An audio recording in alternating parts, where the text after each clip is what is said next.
ভাঙচুর অগ্নিসংযোগের চেষ্টা প্রতিহত করা হবে, সরকারের বিবৃতি। পরিস্থিতির ওপর নিয়ন্ত্রণ প্রতিষ্ঠার আহ্বান বিএনপির। বনানীতে শেখ সেলিমের বাড়িতে বিক্ষুব্ধদের আগুন, এছাড়ভুক্ত আওয়ামী লীগ নেতাদের গ্রেপ্তারের দাবিতে বিক্ষোভ। মেহের আফরোজ শাওনের পর অভিনেত্রী সোহানা সাবা আটক, জিজ্ঞাসাবাদের জন্য নেওয়া হয়েছে ডিবি কার্যালয়ে। এবং 2025 নাগাদ সরকারি প্রতিষ্ঠানে পোড়া ইট ব্যবহার বন্ধের আহ্বান সরকারের, একক সিদ্ধান্ত চাপিয়ে দেওয়ার অভিযোগ।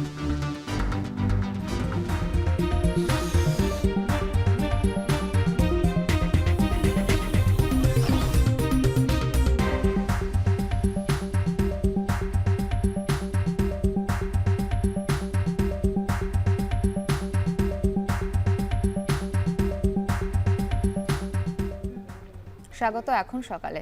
পুরো আয়োজনে আপনাদের সাথে আছি আমি ইসরাত মুক্তি। সারা দেশে বিভিন্ন প্রতিষ্ঠান ও স্থাপনায় ভাঙচুর অগ্নিসংযোগের চেষ্টা শক্তভাবে প্রতিহত করা হবে বলে জানিয়েছে অন্তর্বর্তী সরকার। রাতে প্রধান উপদেষ্টার ভেরিফাইড ফেসবুক পেজে দেয়া এক বিবৃতিতে এ কথা জানানো হয়। বিবৃতিতে বলা হয়, অন্তর্বর্তী সরকার গভীর উদ্বেগের সঙ্গে লক্ষ্য করছে যে কতিপয় ব্যক্তি ও গোষ্ঠী সারা দেশে বিভিন্ন প্রতিষ্ঠান ও স্থাপনায় ভাঙচুর ও অগ্নিসংযোগের চেষ্টা করছে। সরকার এ ধরনের কর্মকাণ্ড শক্তভাবে প্রতিহত করবে। বিবৃতিতে আরও বলা হয়, অন্তর্বর্তী সরকার নাগরিকদের জানমালের নিরাপত্তা রক্ষায় প্রস্তুত। কোনো ধরনের উস্কানিমূলক কর্মকাণ্ডের মাধ্যমে দেশকে অস্থিতিশীল করার চেষ্টা করা হলে দায়ী ব্যক্তি ও গোষ্ঠীর বিরুদ্ধে আইনশৃঙ্খলা বাহিনী তাৎক্ষণিকভাবে কঠোর ব্যবস্থা নেবে এবং দোষীদের বিচারের মুখোমুখি দাঁড় করাবে।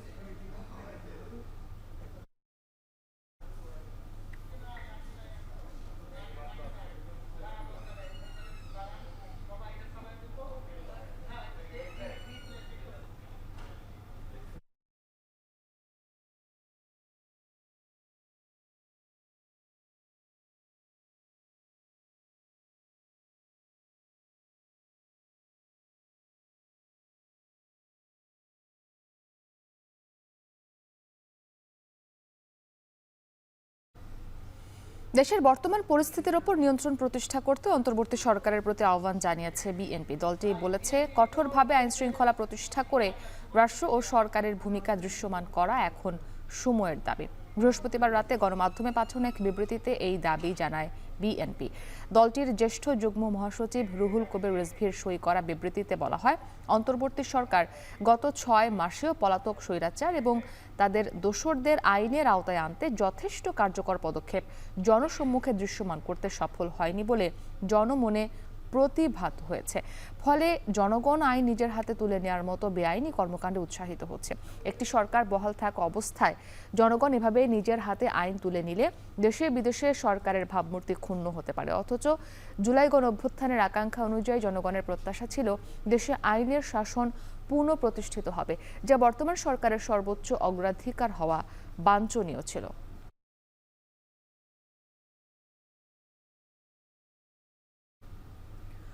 শুক্রবার থেকে অবৈধ অস্ত্র উদ্ধারে পুনরায় যৌথ বাহিনীর অভিযান শুরু হবে বলে জানিয়েছেন সরকারের যুব ও ক্রীড়া উপদেষ্টা আসিফ মাহমুদ সজীব ভুঁইয়া। সেই সাথে নোয়াখালীর হাতিয়াতে হামলাকারীদের বিরুদ্ধে ব্যবস্থা না নিলে স্বরাষ্ট্র উপদেষ্টার পদত্যাগ দাবি জানান হান্নান মাসুদ। এদিকে বৃহস্পতিবার দিন কেটে গেলেও রাতেও ধানমন্ডি 32-এর বাসায় চলে ভাঙচুর। শুক্রবার রাতে আগুন দেয়া হয় শেখ পরিবারের অন্যতম সদস্য শেখ সেলিমের বনানীর বাড়িতেও। দেবরাজ দেবের প্রতিবেদন। দিন পেরিয়ে রাতেও ধানমন্ডির 32 নম্বরে বিক্ষুব্ধ জনতার ভিড়। শেখ হাসিনার ফেসবুক লাইভে বক্তব্য দেয়াকে কেন্দ্র করে বুধবার রাত থেকে বাড়িটি ভেঙে ফেলছে ছাত্র জনতা। আওয়ামী লীগের অস্তিত্ব নিশ্চিহ্ন করতেই ভবনটি ভেঙে ফেলা হচ্ছে বলে জানান তারা।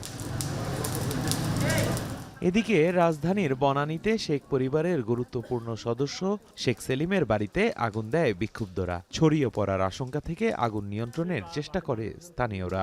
এই সাইডে দেখলাম যে অনেক লোক দাঁড়ানো ছিল, কারা কি বা আমরা কইতে পারবো না। ফায়ার সার্ভিসে ফোন দিছে, ফায়ার সার্ভিস কয় আমরা জানি না। এছাড়া বঙ্গবন্ধু শেখ মুজিবুর রহমান মেডিকেল বিশ্ববিদ্যালয় কলেজের নাম পরিবর্তনের দাবিতে বিক্ষোভ করে একদল শিক্ষার্থী। এ সময় হাসপাতালের ফটকে নাম ফলক মুছে ফেলে তারা। আমরা এখানে শুধুমাত্র যেহেতু এটা একটা হসপিটাল, তবে আমরা এখানে কোনো অবস্থাতেই চাচ্ছি না কোনো ধরনের বিড়ম্বনা হোক। আমরা শুধুমাত্র ওই ফ্যাসিবাদের নামটা মুছে দিতে চাই এবং আমরা সরকারের কাছে আবেদন করব অনতি বিলম্বে পূর্বের নামটা ফিরিয়ে আনা হোক। বঙ্গবন্ধুর কোনো নাম নিশানা কোনো বাংলাদেশে যেন না থাকে। শেখ হাসিনা স্বৈরাচার, সে দেশের ছাত্রদের রক্ত নিশে খেলছে, এজন্য তার কোনো চিহ্নই যেন বাংলাদেশে না থাকে।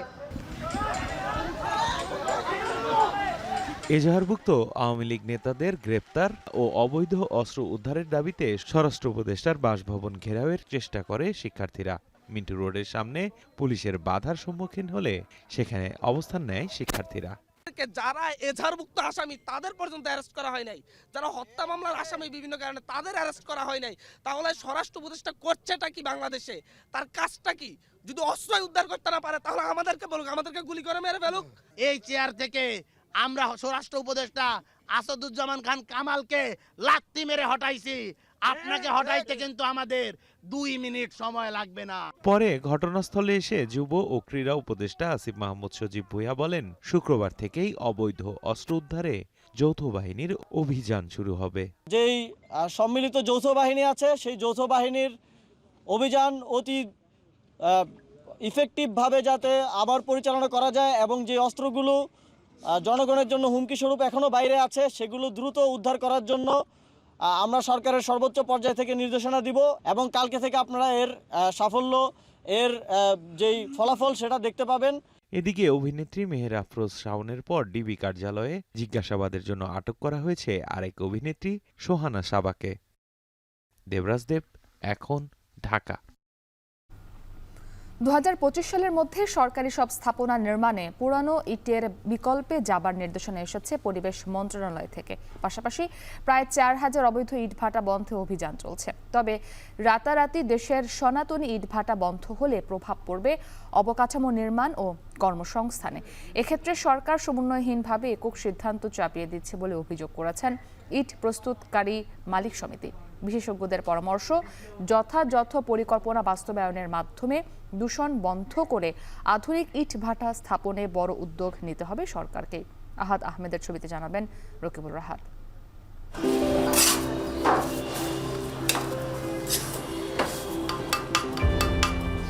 ইটের পরে ইটের পরতে সৃষ্টি মানব সভ্যতার ইতিহাস।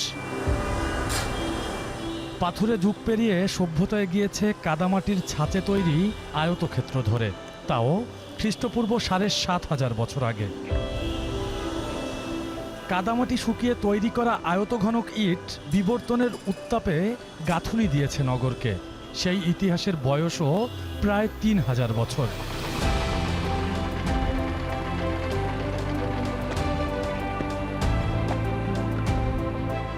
যুগের পরিক্রমায় স্থাপনা নির্মাণে সবচেয়ে বেশি ব্যবহৃত এই কাঁচামাল বিশ্বে বছরে প্রায় 1600 বিলিয়ন পিস উৎপাদিত হয়। উৎপাদনে চতুর্থ স্থানে থেকে বাংলাদেশে প্রতি বছর 32 মিলিয়ন পিস ইট তৈরি হয়, যার বেশিরভাগই সনাতনী ড্রাম চিমনি, ফিক্সড চিমনি পদ্ধতিতে।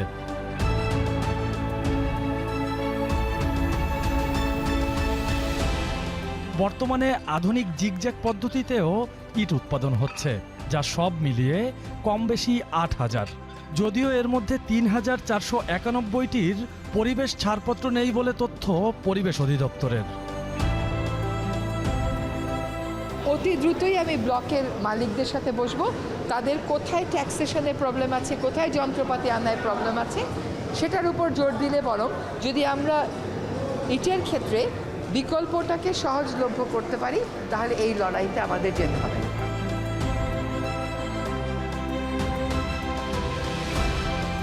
2025 সাল নাগাদ সরকারি প্রতিষ্ঠানে পোড়া ইট ব্যবহার বন্ধের আহ্বান সরকারের। গবেষণায় দেখা গেছে প্রতি 1000 ইট পোড়ালে বাতাসে কার্বন ডাই অক্সাইড নিঃসৃত হয় প্রায় 428 কেজি। সেক্ষেত্রে একটি ইট পোড়ালে বাতাসে কার্বন ডাই অক্সাইড নিঃসৃত হয় প্রায় 428 গ্রাম, যেটি পরিবেশের জন্য মারাত্মক ক্ষতি বলছেন গবেষকরা। সেক্ষেত্রে ইট পোড়ানোর সনাতন পদ্ধতি রেখে আধুনিক পদ্ধতি অর্থাৎ অটোব্রিক্সে কি পরিমাণ পরিবেশের ক্ষতি হয় এবং অটোব্রিক্সের বাজার চাহিদা কেমন তা জানবো আজকের প্রতিবেদনে।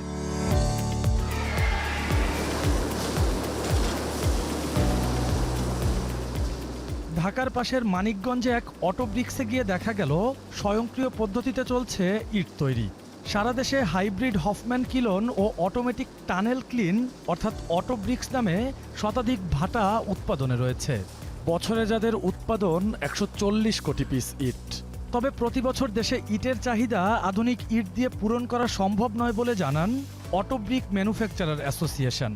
তাই বিকল্প তৈরি না করে সনাতনী ইটভাটা বন্ধের বিপক্ষে মত দেন সংগঠনের সভাপতি।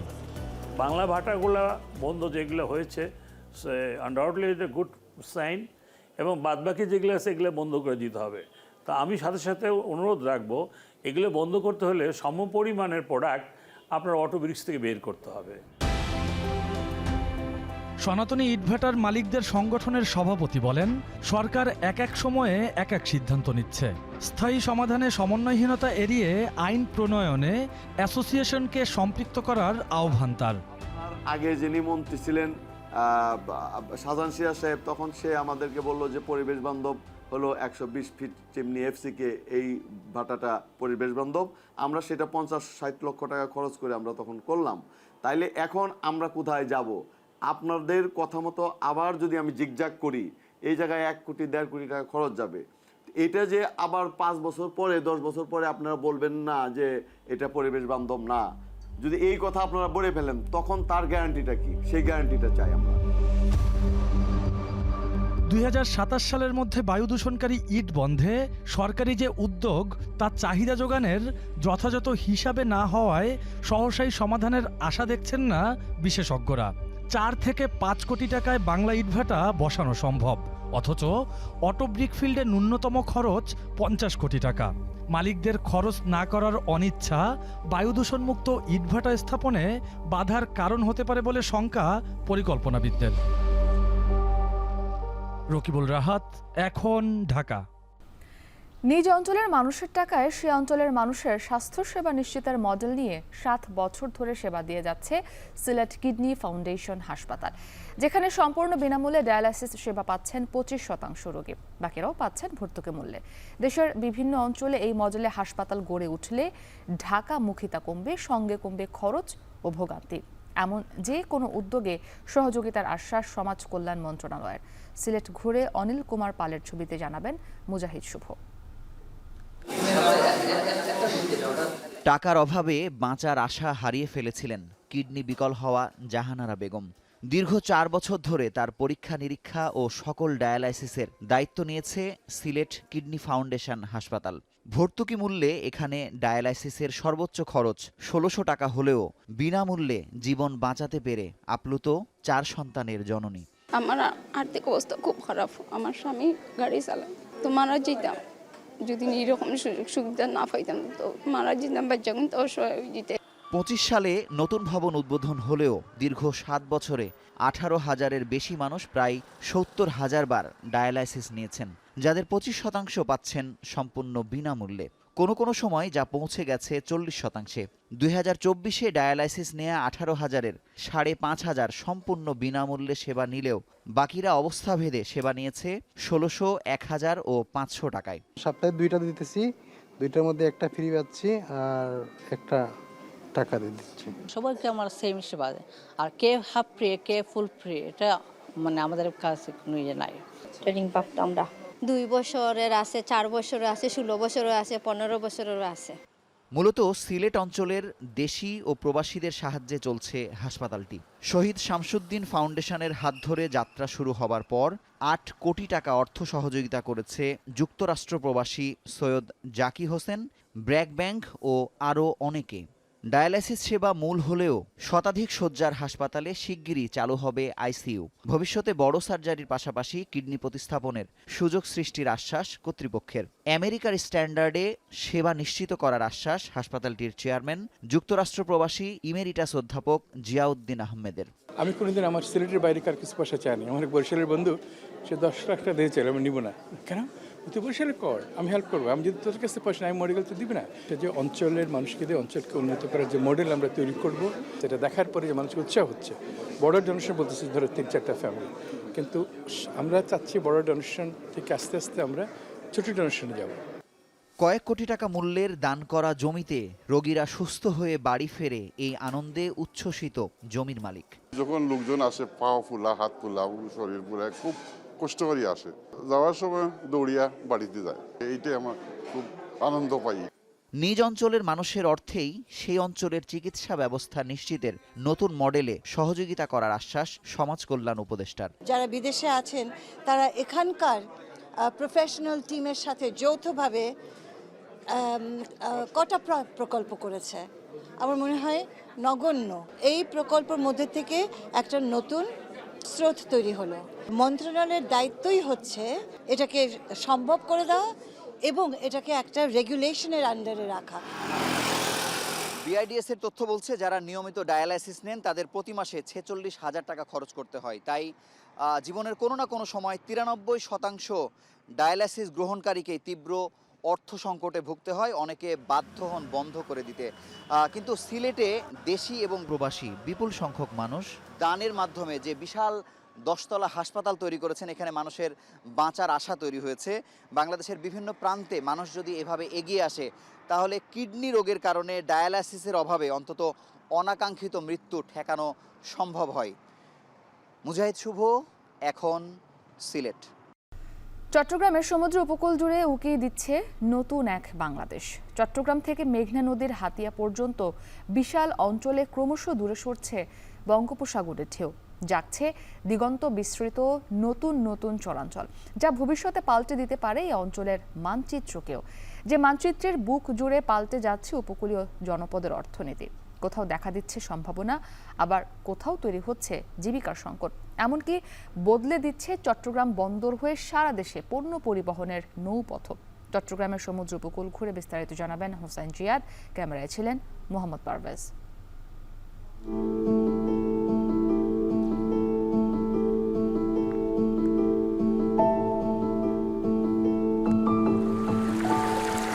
সমুদ্রের কোলে সবুজ উপকূলে দাঁড়িয়ে চোখে পড়ে রূপলি ডানায় ভিনদেশি পাখির সূর্য স্নান।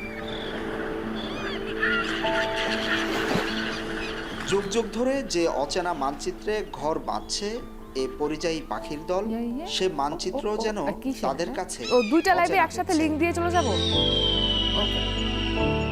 চট্টগ্রামের হালি শহরের জেগে ওঠা চর জানান দিচ্ছে পাল্টে যাচ্ছে এই উপকূলীয় এলাকার দৃশ্যপট। সংকুচিত হচ্ছে বঙ্গোপসাগরের জল। জেগে ওঠা চরের আদি অন্ত খুঁজতে আমরা ছুটে যাই সমুদ্র পেরিয়ে দ্বীপ উপজেলা সন্দ্বীপে, যেখানে এসে আমরা আবিষ্কার করলাম উত্তাল সমুদ্রের গর্ভ থেকে জেগে ওঠা নতুন এক ভূমি।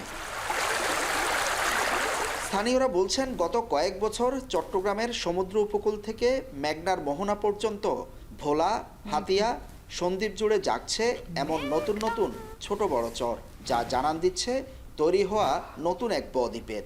ফজর করতেছে, বাড়ি বানতেছে, মানে কি মানুষের একটা খুব সুযোগ সুবিধা মানুষ পাইতেছে। আমরা ডাউল করলে ডাউল হইব, মরিচ করলে মরিচ হইব, হেলু করলে হেলু, বাদাম করলে বাদাম হইব, আলু করলে আলু হইব, যেটা করেন আমি সেইটা হইব। যত নতুন চর তত ঘাস বাড়ব, মহিষ গরু ফালার সুবিধা বাড়ব। জেগে ওঠা এই চর বাংলাদেশের সম্ভাবনা ও সংকটের মানচিত্রেও আনছে পরিবর্তন। এসব অঞ্চলের মানুষের জীবনযাত্রা, কর্মসংস্থান আর অর্থনীতির চিত্রে ঘটছে অভূতপূর্ব রূপান্তর। এ দ্বীপে সংখ্যা বাড়ছে ভেড়া কিংবা মহিষ পালের, বাড়ছে মহিষ পালকের সংখ্যা আর ব্যস্ততা। জেগে ওঠা উর্বর চরে চাষ হয় ধান আর ডাল জাতীয় ফসল। নতুন জনপদ ঘিরে বাড়ছে জনবসতি। স্থানীয়রা জানান দক্ষিণের এই সবুজ চর বাড়তে বাড়তে গিয়ে ঠেকেছে প্রায় মিরসরাইয়ের ইকোনমিক জোনের সাথে। এতটাই নিকটে যে রাতে ইকোনমিক জোনের বাতির আলো আর দিনের কর্মব্যস্ততা ধরা পড়ে সন্দ্বীপ থেকেই। সন্দ্বীপের টাউন চরে সকাল হতেই মাছ নিয়ে আসা নৌকার সারি। ধুধু চরের জনপদে সে মাছ বিক্রির কোলাহল। এখন প্রতিদিন এ বাজারে বিক্রি হয় কয়েক লাখ টাকার মাছ। স্থানীয়রা জানান নতুন চরে বসতি আর কর্মসংস্থানের আশায় শহর ছেড়ে আবারও দ্বীপে আসতে শুরু করেছে মানুষ। এখানে যারা উত্তর বাদ পাইনি খাইবার জন্য এখন আমরা দিলে সবল জায়গা মানে ফামু এখন মানে আশা করতে আছি। এখন মাছের চাষ প্রচুর বাড়ছে, আমরা এখানে আনি বিক্রি করি। আমাদের সন্দ্বীপের সব বাজারগুলিতে আপনার এই মাছগুলি আপনার বাজারজাত হয়। তবে পানির সাথে যাদের বসবাস, এ চর তাদের জন্য বয়ে এনেছে অভিশাপের বার্তা। সমুদ্রের ঢেউ যত দূরে সরছে, ততই আশার আলো ক্ষীণ হচ্ছে জেলেদের। যারা মাছ ধরছেন তারা জানান, এখন প্রায় ৮০ থেকে ৮৫ কিলোমিটার ট্রলার চালিয়ে মাছের সন্ধানে যেতে হয়। ২০-৩০ পানি আছিল, এখন না, এখন সরই না, জাল ধরা বদ্ধ হয়েছিল। যেখানে শতাধিক নৌকা ছিল ওইখানে ৪টা নৌকা আছে। এখন তো সাগর ছোট হয়ে গেছে, নদী সর হয়ে গেছে, এই জন্য দেশের মাছও কমে গেছে। দ্বীপ বা চর জাগার প্রভাব পড়ছে দেশের আমদানি রপ্তানি বাণিজ্য আর পণ্য পরিবহনেও। চট্টগ্রাম বন্দর হয়ে যেসব লাইটার জাহাজ ছুটে যায় সারা দেশে, তারা পড়ছেন নতুন বিপাকে। চর জাগায় গত কয়েক বছরে পরিবর্তন হয়েছে ঢাকা চট্টগ্রাম নৌপথ। অচেনা চরে আটকে যাচ্ছে জাহাজ, বাড়ছে দুর্ঘটনা। বিশেষ করে যখন রুলিং আসবে তখন হলো বেশি সমস্যা করে। যদি জাহাজ ঠেকে যায় তাহলে জাহাজ ফেটে যায়, ডুবে যাইতে পারে। জাহাজ যখন ঠেকে যায় তখন নৌকা নিয়ে এসে জাহাজগুলো ডাকাতি হওয়ার সম্ভাবনা 99% থাকে। সব মিলিয়ে জেগে ওঠা এ নতুন ভূমি সম্ভাবনার বাতিঘর নাকি আশঙ্কার বার্তা আনছে তা এখনো নিশ্চিত নয়। তবে সরকার কি এ নিয়ে কোনো পরিকল্পনা নিয়েছে? এখানে যদি সরকার মনে করে যে একটা ইকোনমিক জোন করা সম্ভব এবং যদি চাই, অবশ্যই এখানে করা সম্ভব। একটা অপার সম্ভাবনা জায়গা, বিস্তীর্ণ ল্যান্ড, এখানে ল্যান্ডের পর ল্যান্ড, অবশ্যই সব সরকার একটা কাজে লাগাতে পারে। এই শত শত মাইলের বিস্তীর্ণ চর এখানকার স্থানীয় ফসল উৎপাদন, কর্মসংস্থান কিংবা পশু চারণভূমি হিসাবে এখনো পর্যন্ত ব্যবহৃত হচ্ছে। তবে স্থানীয়রা বলছেন, সরকার নজর দিলে এই চরাঞ্চল দেশের অর্থনীতি এবং বাণিজ্যিক কার্যক্রমে ভূমিকা রাখতে পারে। সেক্ষেত্রে এই পুরো চরাঞ্চল ঘিরে তৈরি করতে হবে পানির সুবিধা এবং যোগাযোগ অবকাঠামোগত সুবিধা। হুসাইন জিয়াদ, এখন সন্দ্বীপ চরাঞ্চল, চট্টগ্রাম। সবজির বাজারে স্বস্তি, কমেছে সব ধরনের সবজির দাম। ভিন্ন চিত্র মাছের বাজারে আকার ভেদে কেজিতে 20 থেকে 30 টাকা বাড়তি দামে বিক্রি হচ্ছে সব ধরনের মাছ। এ বিষয়ে আরও জানাতে মানিকগঞ্জ সদরের ভাটবাউর বাজার থেকে যুক্ত আছেন আসাদ জামান, এছাড়াও সিলেটের কাজের বাজার থেকে যুক্ত আছেন সন্দীপন শুভ। তবে শুরুতে আমরা মানিকগঞ্জের বাজারের খবরাখবর জানতে চাই। আসাদ, একটু জানাবেন যে সবজির বাজারে আসলে সরবরাহ কেমন দেখছেন, এবং যে বলছিলাম সবজির বাজারে স্বস্তি ফিরেছে, স্বস্তির সাথে দরদামের সামঞ্জস্য আসলে কতটুকু?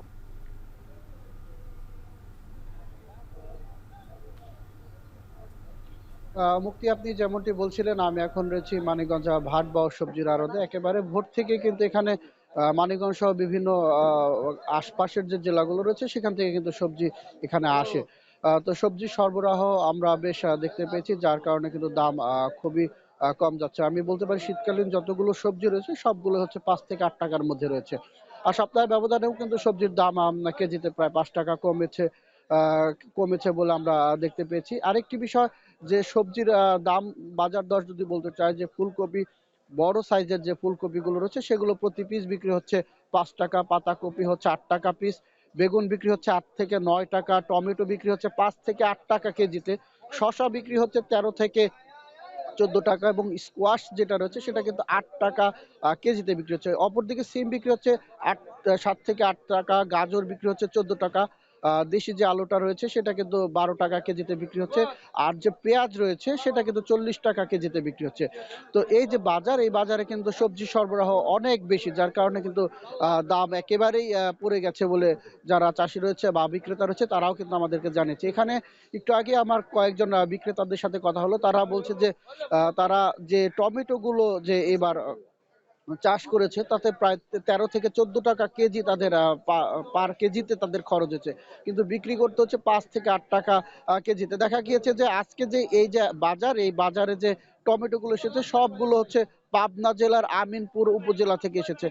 তারা এক একজনে 120 ক্যারেট করে এখানে নিয়ে এসেছে। প্রতি ক্যারেটে হচ্ছে 25 থেকে 30 কেজির মতো করে থাকে। সেই ক্যারেটগুলোতে তাদের বিক্রি করতে হচ্ছে প্রতি কেজি 6 থেকে 7 টাকা দরে। তো তাতে করে যে খরচ তাদের হয়েছে, দেখা গিয়েছে যে তারা যে নিয়ে আসছে তা 7-8 হাজার টাকা বিক্রি করছে, কিন্তু তারা যে এখানে নিয়ে আসার পরে যে বাড়ি ফিরে যাচ্ছে তাদের 3 থেকে 4 হাজার টাকা থাকছে, মানে পথের মধ্যেই তাদের 4 থেকে 5,000 টাকা তাদের চলে যাচ্ছে বলে আমাদেরকে তারা জানিয়েছেন। তো মুক্তি, এই যে সবজির বাজার খুবই অল্প দামে যাচ্ছে, এতে করে যারা বিক্রেতা রয়েছে তারাও ক্ষতিগ্রস্ত হচ্ছে এবং কৃষক যারা রয়েছে তারাও ক্ষতিগ্রস্ত হচ্ছে, আর ক্রেতা যারা রয়েছে তারা স্বস্তি প্রকাশ করছে। এই ছিল আমার কাছে সবজির বাজার থেকে সর্বশেষ সংবাদ। সবজির বাজারের পর এবার আমরা মাছের বাজারের খবরাখবর জানবো। শুভ, মাছের দাম বাড়ার কারণ কি নিয়ে ব্যবসায়ীরা কি বলছেন?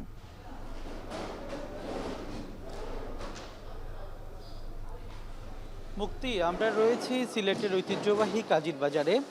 কাজির বাজারে সকাল থেকে বেচাকেনা চলছে এবং আমরা যেমনটি জানছিলাম পাইকারি বাজারে খোঁজ নিচ্ছিলাম। আমি শুরুতেই আপনাকে একটি বিষয় জানিয়ে রাখতে চাই, আমরা যখন খুচরা বাজারে খোঁজ নিচ্ছিলাম খুচরা বাজারে যে দামের চিত্রটি আমরা দেখেছি, কিন্তু পাইকারি বাজারে কিন্তু দামের অন্য বিষয় আমরা দেখলাম যে পাইকারি বাজারে দাম কিন্তু কিছুটা কম থাকলেও খুচরা বাজারে কিন্তু দাম অনেকটাই বৃদ্ধি পেয়েছে। আজকে ছুটির দিন হওয়ায় বেচাকেনা বেশি হওয়ার এই সুযোগে অনেক ব্যবসায়ী কিন্তু এই দামটি বাড়িয়েছেন বলে বলছেন ক্রেতারা। আর ব্যবসায়ীরা বলছেন যে আসলে পাইকারি বাজারে তেমনটি দাম কিন্তু বাড়েনি। আমি যদি আজকের বাজার দর আপনাকে বলি, সেক্ষেত্রে কিন্তু রুই মাছ যেগুলো আকার বেঁধে বা মানভেদে কিন্তু 320 থেকে 400 টাকা পর্যন্ত রুই মাছ বিক্রি হচ্ছে, আর খুচরা বাজারে কিন্তু সেটি 450 থেকে 500 টাকা পর্যন্ত বিক্রি হচ্ছে। পাশাপাশি সিলেটে কিন্তু নদীর বা হাওরের রুই মাছ রয়েছে, সেই রুই মাছ কিন্তু 500 টাকা পাইকারি দরে বিক্রি হচ্ছে, সেটি কিন্তু খুচরা বাজারে গিয়ে 600 থেকে 700 টাকা বিক্রি হচ্ছে। আর অন্যদিকে যদি আমি ইলিশ মাছের কথা বলি, ইলিশ মাছের যেহেতু মৌসুম নেই, সেক্ষেত্রে খুবই কম পাওয়া যাচ্ছে, সরবরাহ খুবই কম, 2200 থেকে 2300 টাকায় মাঝে মধ্যে পাওয়া গেলেও দাম কিন্তু অনেক ঊর্ধ্বগতি। আর এইদিকে কাতলা মাছেরও সংকট রয়েছে, তবে অন্যান্য মাছ, কাঠ জাতীয় মাছ যেগুলো রয়েছে সেগুলো পাওয়া যাচ্ছে। যেমন মৃগেল মাছের কথা যদি আমি বলি, সেটি কিন্তু 200 থেকে 220 টাকা পাইকারি বাজারে বিক্রি হলেও খুচরা বাজারে সেটি কিন্তু বেড়ে গিয়ে 250 থেকে 300 টাকা পর্যন্ত আকার বেঁধে বিক্রি হচ্ছে। আবার যদি আমি চিংড়ি মাছের কথা বলি, সেটিও কিন্তু দাম বেড়েছে। এবং আরও আমি যদি স্থানীয় মাছ যেগুলোকে আসলে লোকাল মাছ হিসেবে সুপরিচিত, সেই মাছের দাম কিন্তু অনেকটা বেড়েছে। কিন্তু পাইকারি ব্যবসায়ীরা বলছেন তারা কিন্তু দাম স্থির রেখেছেন, খুচরা বাজারে গিয়ে কিন্তু কিছুটা অস্থিতিশীল হচ্ছে। তবে আসল কথা হচ্ছে বাজার মনিটরিংয়ের প্রয়োজন, যেহেতু আসন্ন রমজান মাসকে সামনে রেখে বাজার মনিটরিং করা প্রয়োজন। মুক্তি, এই ছিল আমার কাছে সর্বশেষ। প্রবাহমান ডাকাতিয়ায় বাঁধ দিয়ে মাছ ধরায় শুকিয়ে গেছে নদীটির বিশাল একটি অংশ। এতে সেচের পানি সংকটে পড়েছে চাঁদপুরের ফরিদগঞ্জ ও লক্ষ্মীপুর জেলার রামগঞ্জ উপজেলার হাজারো ধান চাষি। এমন সংকটময় পরিস্থিতি থেকে বাঁধ ভেঙে নাব্যতা ফিরিয়ে আনার আকুতি জানিয়েছেন ভুক্তভোগী কৃষক ও পরিবেশবাদীরা। দ্রুত সমস্যা সমাধানে প্রয়োজনীয় ব্যবস্থা নেওয়ার আশ্বাস জেলা প্রশাসনের। প্রতিবেদনে বিস্তারিত। এভাবেই মাটি দিয়ে বাদ দেওয়া হয়েছে প্রবাহমান ডাকাতিয়া নদীতে। সংকুচিত হয়ে যাওয়া নদীতে মাছ শিকারে মেতে উঠেছে স্থানীয় একদল প্রভাবশালী, আর তাদের এমন লোভের বলি হচ্ছে হাজারো কৃষক। প্রায় 2 সপ্তাহ আগে চাঁদপুরের ফরিদগঞ্জের গল্লাক এলাকায় দেয়া হয় এমন বাঁধ। এতে করে পানি প্রবাহ বন্ধ হয়ে গেছে পাশের রামগঞ্জ উপজেলার কাটাখালী পর্যন্ত প্রায় 5 কিলোমিটার এলাকা জুড়ে। ডাকাতিয়ার পানির উপর নির্ভরশীল এই অঞ্চলের কৃষকরা। পানির অভাবে বৈচাতলী, উত্তর দক্ষিণ, চিরকালিয়া, গুপ্তি, গনিয়া সহ বিভিন্ন এলাকার কৃষকরা সেচ দিতে পারছে না তাদের বোরো ধানের মাঠে। পানির অভাবে শুকিয়ে গেছে মাঠের পর মাঠ। অতিরিক্ত টাকা খরচ করে কেউ কেউ সেচের ব্যবস্থা করতে পারলেও অধিকাংশ কৃষকই বঞ্চিত পানি থেকে। ডাকাতিয়া নদী বান দেওয়াতে জমিতে পানি দিতে পারছি না, আর আমগো জমি কৃষকের জমি নষ্ট হয়ে যেতেছে। হ্যাঁ, পানি আনতে ও সুচ গেটে দিই, বেরি বিটের তো সুচ গেটে দিই পানি আনার লাগে, আনি মাঠে বেড়ে পানি দিতে আছে। এখন আমরা পানি দিতে পারছি না মাঠে, বহুত কৃষকের সমস্যা হয়েছে, ঠিক আছে। বাঁধের কারণে নদী শুকিয়ে যাওয়ায় পানির অভাবে বন্ধ রয়েছে সেচের সেলো মেশিন। দ্রুত বাঁধ অপসারণের পাশাপাশি নদীর নাব্য ফিরিয়ে আনতে ব্যবস্থা নেওয়ার দাবি পরিবেশবাদীদের। কিন্তু আমরা পানি না হওয়ার কারণে বহুত কৃষকের কথা শুনতে হয়, সাথ দিতে পারে না, লোকজন লইও হিরাই দেওয়ান লাগে। স্ক্রিপের 700-750 কৃষকের লাগে দৈনিক ঝামেলা যাইতে আছে মারামারির মতন। আমরা আশঙ্কা করছি যে এবছর কৃষি জমিতে ব্যাপক প্রভাব পড়বে এই বাঁধের কারণে। নদীর স্বাভাবিক প্রবাহ ঠিক রাখার জন্য বরঞ্চ নদীর খনন কাজে আরো মনোযোগী হওয়া দরকার। আমি আশা করছি এই বিষয়ে ঊর্ধ্বতন যারা রয়েছেন কর্তৃপক্ষ, তারা সহসায় ব্যবস্থা নেবেন। বাঁধ অপসারণের পাশাপাশি নদী সংস্কারে দ্রুত ব্যবস্থা নেওয়ার কথা জানান জেলা প্রশাসক। আশা করছি যে খুব দ্রুত সময়ের মধ্যেই এই ব্যাপারে একটা উদ্যোগ গ্রহণ করব, যাতে আমাদের এই নদীতে যে বাঁধগুলো অস্থায়ীভাবে দিয়েছে আমাদের মানে মৎস্য চাষিরা, সেটা যাতে অপারেশন করতে পারি এবং আমাদের কৃষকদের যাতে সেচ ব্যবস্থাপনাটা যাতে স্মুথ হয়, সেজন্য আমি একটা উদ্যোগ গ্রহণ করব। এই অঞ্চলে অন্তত 500 হেক্টর জমিতে চাষাবাদ হয়েছে বোরো। তালহা জুবাইর, এখন চাঁদপুর। সুনামগঞ্জ পরিচিত ছিল হাওরের জেলা হিসেবে। একসময় দেশি বিদেশি মিলিয়ে প্রায় 219 প্রজাতির পাখির বসবাস ছিল এখানে। এমনকি বিলুপ্ত প্রায় প্যালাসিস ঈগলেরও দেখা পাওয়া যেত এখানে। কিন্তু বর্তমানে অবাধে শিকার ও গাছ নিধনে প্রায় পাখি শূন্য হয়ে পড়েছে হাওর। সুনামগঞ্জ থেকে লিপসন আহমেদের প্রতিবেদন। সুনামগঞ্জে প্রচুর হাওর থাকায় কয়েক দশক আগেও এখানে পাখিদের জন্য ছিল নিরাপদ আশ্রয় কেন্দ্র। শীতের শুরুতেই সুনামগঞ্জের টাঙ্কুয়ার হাওরে ঝাঁক বেঁধে আসত অতিথি পাখি। দল বেঁধে এক জলাশয় থেকে অন্য জলাশয়ে ছিল পাখিদের অবাধ বিচরণ। তবে কয়েক দশক ধরে সেই দৃশ্য আর দেখা যায় না, কারণ অনেকেই হাওরে আসা অতিথি পাখি অবাধে শিকার করছে। স্থানীয়রা জানান, প্রয়োজনের তাগিদেই কাটা হচ্ছে গাছপালা, ফলে পাখিরা বাসস্থান হারিয়ে ছুটছে অন্য জায়গায়। তাই গ্রামেও পাখির কিচিরমিচির ডাকও আগের মতো শোনা যায় না। রাত্রেবেলায় এখানে পাখি শিকার করা হয়, দোয়েল, ডুকি, সারো, বগা এগুলা মারা হয়, যার কারণে পাখি কম। এই শীতকালটাতে সুনামগঞ্জটাতে বিশেষ করে প্রচুর পরিমাণ অতিথি পাখি আসে, আর দেশে অনেক পাখিও থাকে, কিন্তু এখন এই পাখির খুব সংকট, এটা খুবই কষ্টজনক। বিলে প্রচুর পাখি থাকতো আগে, তো এখন এগুলা বালিহাঁস, তারপরে যে গাংচিল এগুলো থাকতো, তো এখন ওই পাখিগুলো আর আসে না। সঠিক আইন প্রয়োগ ও সচেতনতা বাড়াতে পারলেই পাখি শিকার বন্ধ হবে বলে মনে করছেন সচেতন মহল। অনেক আইন আছে, আইনের কোনো প্রয়োগ হয় না। এই যে পাখি নিধন অবাধে চলছে, বাজারে বিক্রি হচ্ছে, এগুলা আইন প্রয়োগকারী সংস্থা সহ আইনের প্রয়োগ হওয়া একান্ত দরকার। সবচেয়ে বড় জিনিস, আমাদেরকে সচেতন হতে হবে। টাঙ্কুয়ার হাওরের অতিথি পাখি যাতে কেউ শিকার করতে না পারে, সেজন্য কঠোর নির্দেশনা দেওয়া আছে। কেউ পাখি শিকার করলে তাকে আইনের আওতায় আনা হবে বলে জানান সুনামগঞ্জের জেলা প্রশাসক। এই বছর আপনারা দেখবেন যে অন্যান্য বারের তুলনায় আমরা একেবারেই জিরো টলারেন্স নীতি অবলম্বন করব। কেউ যাতে পাখি অবৈধভাবে অতিথি পাখিদের হত্যা করতে না পারে। পাখি শিকার বন্ধে যথাযথ পদক্ষেপের পাশাপাশি বৃদ্ধি করতে হবে জনসচেতনতা। এখন সুনামগঞ্জ। মালয়েশিয়ার শ্রমবাজারে অভিবাসী কর্মী হিসেবে শীর্ষস্থান দখলে রেখেছেন প্রবাসী বাংলাদেশিরা। এর মধ্য দিয়ে দেশটিতে বাংলাদেশের ভাবমূর্তি আরও উজ্জ্বল করছেন রেমিটেন্স যোদ্ধারা। ধারা অব্যাহত রাখতে আইনশৃঙ্খলা মেনে চলা ও বৈধভাবে অবস্থানের পরামর্শ তাদের। মালয়েশিয়া থেকে শাহরিয়ার তারেকের প্রতিবেদন। অভিবাসী কর্মীদের কর্মসংস্থানের জন্য এশিয়ার অন্যতম পছন্দের গন্তব্য মালয়েশিয়া। দেশটির কঠিন ও ঝুঁকিপূর্ণ কাজের প্রায় পুরোটাই বিদেশি কর্মী নির্ভর। এমন 5টি খাতে কর্মরত বিদেশি বৈধ কর্মীর সংখ্যা প্রায় 24 লাখ, যা মালয়েশিয়ার মোট শ্রমবাজারের 14%। যদিও প্রয়োজনীয়তার সীমা 15% নির্ধারণ করা আছে দেশটির অর্থ মন্ত্রণালয়ের। কঠোর পরিশ্রমী ও সততার কারণে দেশটিতে বাংলাদেশি কর্মীদের চাহিদা ব্যাপক।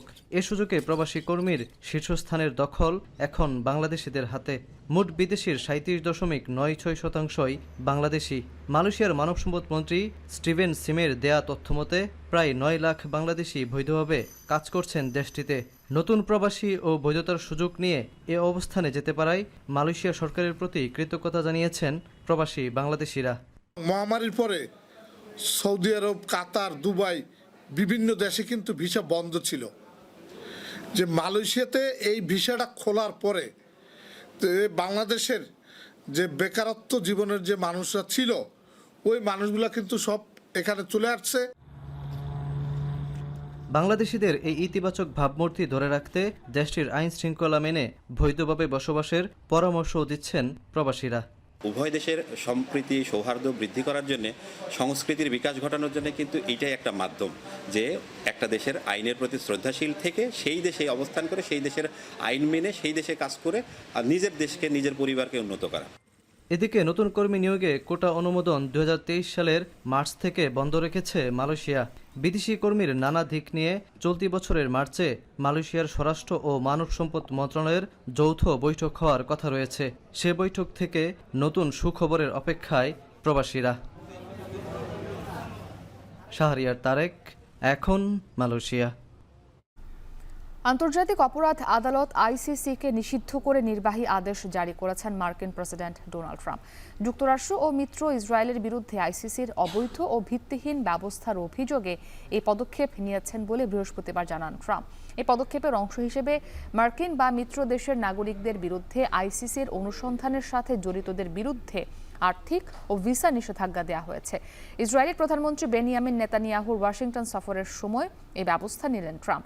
গেল নভেম্বরে গাজায় যুদ্ধাপরাধের অভিযোগে নেতানিয়াহুর বিরুদ্ধে গ্রেপ্তারি পরোয়ানা জারি করে আইসিসি।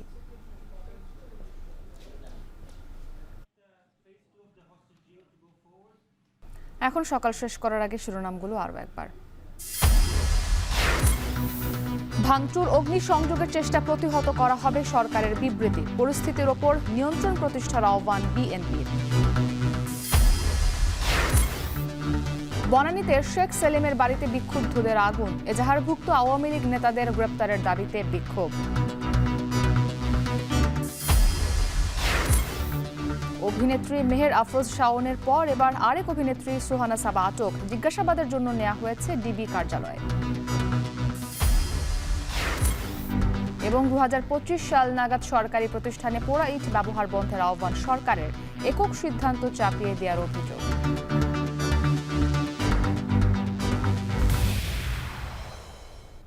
এ ছিল এখন সকালে। এখন টেলিভিশন ওয়েবসাইটে দেখতে ভিজিট করুন এখন.tv। এছাড়া ফেসবুকে দেখতে ভিজিট করুন facebook.com/tv.এখন এবং ইউটিউবে সরাসরি দেখুন youtube.com/c/echontv-তে।